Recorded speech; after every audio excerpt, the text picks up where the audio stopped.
Welcome back. So, one of the most talked about teams in the National Hockey League this year has been Nashville. Before the season started, most, myself included, gave them zero chance at the playoffs.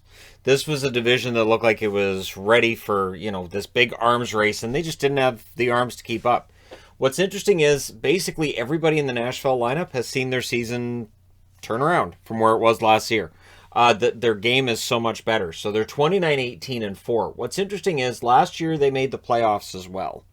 Despite some down seasons, they made the playoffs as well. This year, the players having down seasons are having good years. So right now, they're 3 points behind Minnesota. The problem is they've played 3 more games than Minnesota.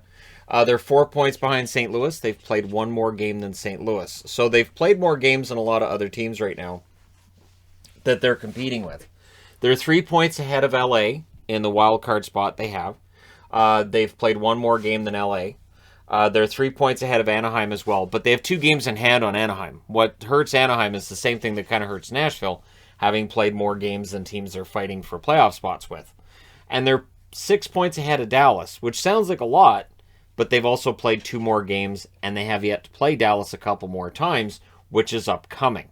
So I think we'll have a better idea of where Nashville's really at after this set of 10 games. But I will say this, that going in and beating Florida 6-4 last night, very few teams have beaten Florida at home, so that's a pretty impressive feat for the Nashville Predators. If anybody's going to ask why I'm wearing the Winter Classic hat with this jersey, which is the stadium hats they want $52 for, I say no to a $52 hat. So their upcoming schedule, they come home, they play against Dallas, and they play against Tampa. Dallas, again, they're 6 points ahead of Dallas. They're going to want to make that 8 points at that stage, right? Then they go to Seattle and San Jose on a little 2-game road trip before they come back home, and they have a 3-game stand against Dallas again, Anaheim and St. Louis. So both of their games against Dallas are at home. And, of course, that's a rivalry that's been, pretty strong over the last few years. If they can be the team that puts Dallas out of the hunt for a playoff spot, I think they'll be pretty happy with that. The game against St. Louis, of course, one of the teams they're chasing. Game against Anaheim, team that's chasing them.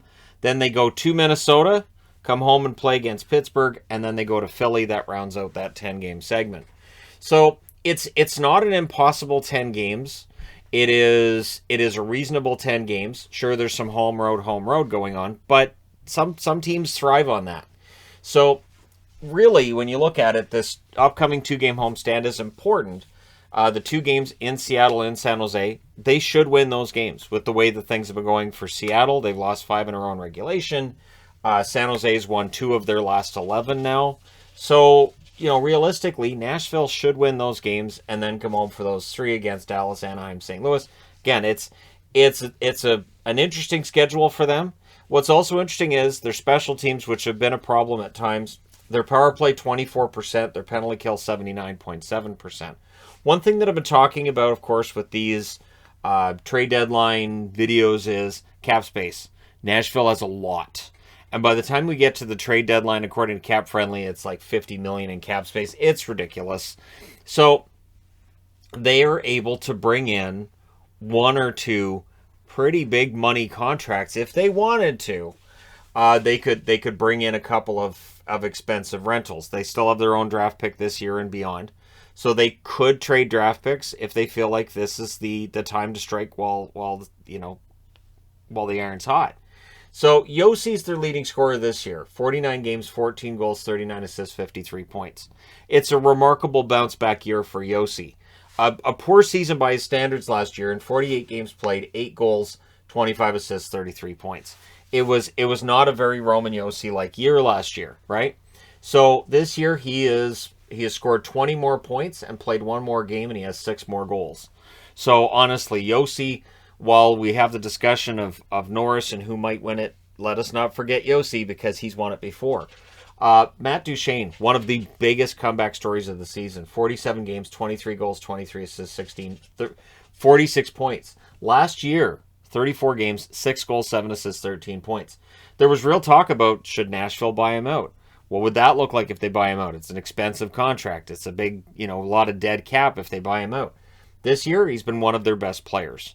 And honestly, it might be the best year Duchesne's had in the National Hockey League. It's up there. It's one of his best years, if not his best year. Forsberg, who is a pending UFA, 38 games, 26 goals, 18 assists, 44 points. Last season, where he played well, 39 games, 12 goals, 20 assists, 32 points. So again, his totals are much better this year than last year. And it's pretty much universal across the board. Granlund, who they brought back, 49 games, 8 goals, 32 assists, 40 points. Last year, 51 games, 13 goals, 14 assists, 27 points. And a debate about whether or not maybe they need to upgrade over Granlund, and is Granlund playing well enough? And yeah, this year he's been excellent. The 32 assists is remarkable. Ryan Johansson, well, it's slowed down a bit. It feels like it's slowed down a bit from recently, but in 48 games, 13 goals, 23 assists, 36 points. Last year in 48 games, he had 7 goals, 15 assists for 22 points. And that's another expensive contract, $18 million between Johansson and Duchesne. Now, the way that they're producing right now doesn't necessarily excuse their contracts, but it makes them a lot more palatable. And it definitely makes Nashville a much better team with both Johansson and Duchesne having these huge bounce-back years. And then you've got Tanner Jeannot, who last year played 15 games, 5 goals, 2 assists, 7 points. That's not enough games to lose your status as a rookie, right? So he plays those games during the regular season. Pretty sure he played for them in the playoffs as well. Made a great impression. And this year, he has continued to make that great impression. 51 games, 17 goals, 14 assists for 31 points. And he's in the running for Rookie of the Year. I don't know if he's going to get there or not. For me, if I had a vote right now, it's probably still Raymond or Seider out of Detroit.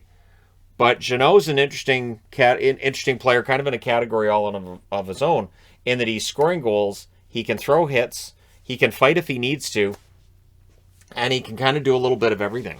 So really, Jeannot might end up being the best all-around player out of this rookie class, even if he doesn't end up winning Rookie of the Year. And it's one of those amazing stories, because Ellie Tolvanen has not taken that next step this year. It's fine, because Jeannot has been fantastic, and we've seen these bounce backs from players, right? So really, for them, it's been amazing. The other amazing thing is UC Saros, who's having a very good year, 24, 15, and 3 with a .923 save percentage. Last year, he had a .927. So last year, it feels like they were relying even more on Saros than they were this year. And I've talked about how Saros was dragging them to a good record at certain points of the year. Notice I haven't been talking about that lately, because it feels like Nashville's game, while they lost 4 in a row before that game last night against Florida, I do think Nashville as a team has been better since that little run there where Saros was basically stealing victories. So for Nashville, it's been an amazing run. Riddick is the backup, 4-2-1, .890 save percentage. I think it was a smart move for them to go with Riddick last night. He ends up allowing 4 goals against Florida, but his save percentage was pretty high. It ends up being a pretty good bet to put him in against Florida. And so, yeah, Riddick gets his 4th win against the Panthers. Who'd have thunk it? Their UFAs this coming summer, Cousins, Benning, Harper, and Riddick, as well as, of course, Forsberg. Forsberg being the big one. Their RFAs this summer are Cunnin, Trennan, and Glass. So what's interesting with this is none of these players are going to be really, really expensive. Trennan's going to get a raise. Cunnin probably get a raise as well. Glass is in the minors, right? So they're in a position where they've got tons of cap space. And one thing that was talked about in this past offseason, it feels like it's been talked about in a couple, is that they're in on some of these big-name free agents that end up ultimately signing somewhere else. And so they have this cap space, they have this money that they've really not been able to spend. What it does is it puts them in a position where David Poile now looks really smart for the fact that players end up signing elsewhere, because he's still got all this cap space to add at the deadline. They could add 2 forwards up, and they could add a defenseman. And if they decide Riddick, they're not all that comfortable with him as the backup. If they made that decision, they have the money to go out and get somebody. They could go out tomorrow and get Marc-Andre Fleury if Chicago was willing to trade within their own division, which they're probably not. I'm just using that as an example, right? So it's fascinating to see how Nashville's put themselves in a position where they could be a major player on deadline day. They could end up being a team that out of nowhere adds and could become kind of a bandwagon team heading into the playoffs. So 2017, they lose in the finals against Pittsburgh. Since then, it's been a steady decrease in playoff success. They lost in the second round in 2018 against Winnipeg. Interestingly enough, of course, they won the President's Trophy that year. So 2017, they were underdogs. They went all the way to the final. 2018, they're favorites, and they lose in the second round against Winnipeg, who are pretty close to them in the standings, right? So they were narrow favorites in that series. 2019, they lost in the first round against Dallas, a series that they were favored going into. 2020, they lose the qualifying round against Arizona, which felt like it was bottom. 2021, they lose in the first round against Carolina, a pretty fighty series between those two teams there. And yeah, it feels like they're kind of on their way back up. Maybe playoff success as well. I do think that it's better for them if they're underdogs. I think that if there's not a whole lot of belief in them, I think they kind of rally around that. Look at this season. They weren't supposed to be a playoff team according to almost every prognostication there was, and yet here they are.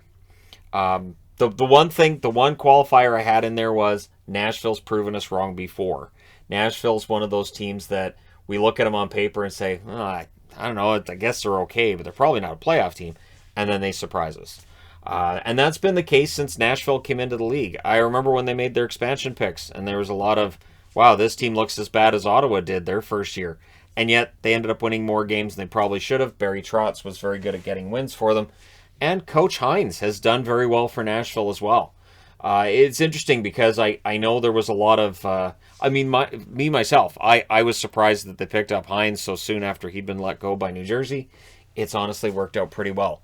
Even the Ellis trade, right? The Ellis trade, which hasn't necessarily really worked out that well for Nashville, didn't really work out for Philly either because Ellis hasn't played that much this year. So for Nashville, more cap space, I guess.